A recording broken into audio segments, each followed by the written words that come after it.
каза: не, от мене излезе сила.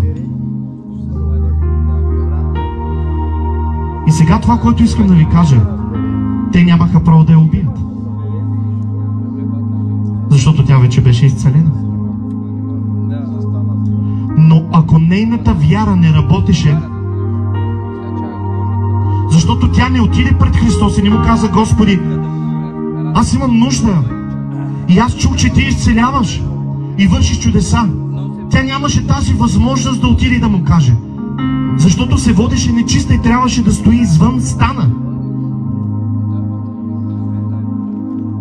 Тя каза в себе си: или отивам и Исус ме изцелява,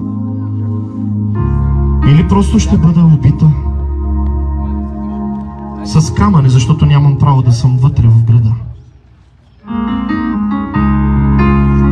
Но Господ я изцели.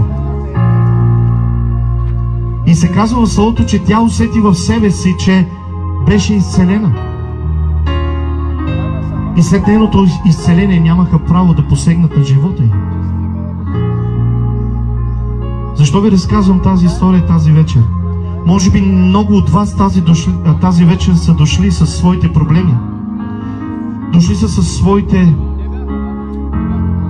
физически, душевни, духовни проблеми.